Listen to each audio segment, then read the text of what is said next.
ہم سب کے لیے مبارک موقع ہے کہ اللہ تعالیٰ ہمیں رمضان کے استقبال کے لیے اللہ نے ہمیں مہلت دی، ہم زندہ ہیں، اور اللہ کرے کہ رمضان سب کو نصیب ہو۔ رمضان ایک خاص مہینہ ہے جو اللہ کی رحمتوں کو لینے کا ہے۔ اللہ تعالیٰ کا عرش پہلے آسمان پر آ جاتا ہے، جہنم کے دروازے بند کر دیے جاتے ہیں، جنت کے دروازے کھول دیے جاتے ہیں۔ یہ پہلے کسی امت کے لیے نہیں تھا۔ ان کا روزہ مشقت والا تھا، افطاری سے افطاری۔ ہمارا روزہ اس کے مقابلے میں بہت آسان ہے، سحری بھی افطاری بھی۔ ان کی نماز تراویح نہیں تھی، ہماری نماز تراویح ہے قرآن سننے کے لیے، قرآن کو زندہ رکھنے کے لیے۔ تو اللہ تعالیٰ کی طرف سے اعلان ہوتا ہے، 24 گھنٹے دن رات یہ اعلان ہوتا ہے، هل من مستغفر فاغفر له، هل من تائب فاتوب علیہ، هل من سائل فاعطیہ۔ یہ 3 آوازیں 24 گھنٹے چلتی ہیں ہر آسمانوں پر۔ کوئی ہے معافی مانگنے والا، میں اسے معاف کروں، کوئی ہے توبہ کرنے والا، میں اس کی توبہ کو قبول کروں، کوئی ہے مجھ سے مانگنے والا کہ میں اسے عطا کروں۔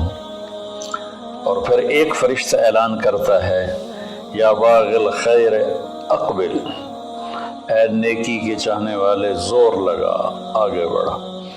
اور دوسرا فرشتہ اعلان کرتا ہے، یا باغ الشر ادبر، اے گناہوں میں ڈوبے ہوئے انسان واپس آ جا، اللہ کی چھاؤں میں آ جا، اللہ کی رحمت میں آ جا، اللہ کی بخشش کی چادر میں اپنے آپ کو چھپا لے۔ اور اس میں فرض 70 فرض کے برابر ہو جاتا ہے، نفل فرض کے برابر ہو جاتا ہے۔ اور حضرت علی رضی اللہ تعالیٰ عنہ علیہ السلام کا فرمان ہے کہ کوئی شخص ایک فرض روزہ چھوڑ دے، پھر اس کی قضا میں قیامت تک نفلی روزے رکھتا رہے تو اس ایک فرض کو نہیں پہنچ سکتا۔ تو سارے دوستوں سے درخواست ہے کہ روزے کا اہتمام فرمائیں اور اللہ کی رحمت کو لوٹ لیں۔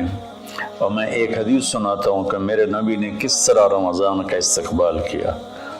آپ ممبر پر تشریف لائے، خصوصی طور پر جمع کیا، یا جمعہ کا خطبہ تھا تو آپ خطبہ بیٹھ کے نہیں دیتے تھے، کھڑے ہو کے دیتے تھے، چونکہ آپ کا خطبہ مختصر ہوتا تھا۔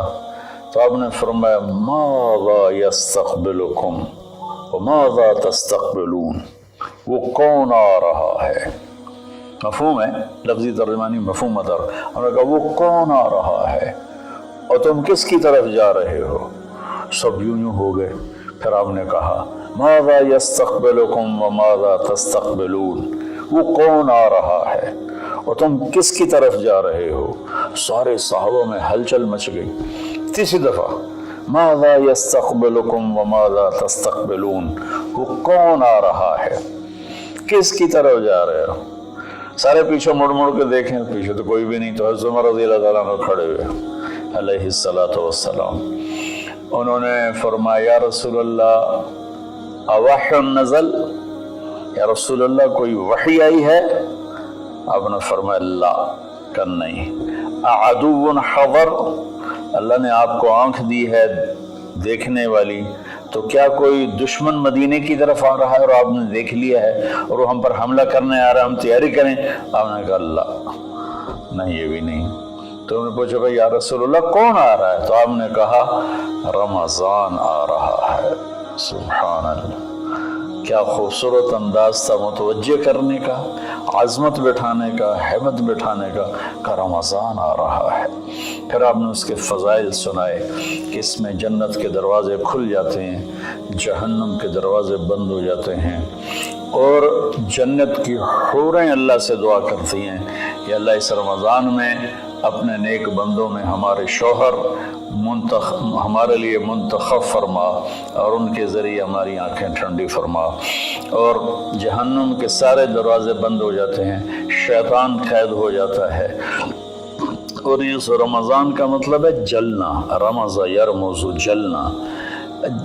سارے مہینوں کے نام عربوں نے رکھے، محرم، صفر، ربیع الاول، ربیع الثانی سے لے کر آخر تک۔ رمضان کا نام اللہ نے قرآن میں لکھا، شہر رمضان الذی انزل فیہ القرآن، کہ یہ عرشوں پر اس مہینے کا نام طے ہوا رمضان۔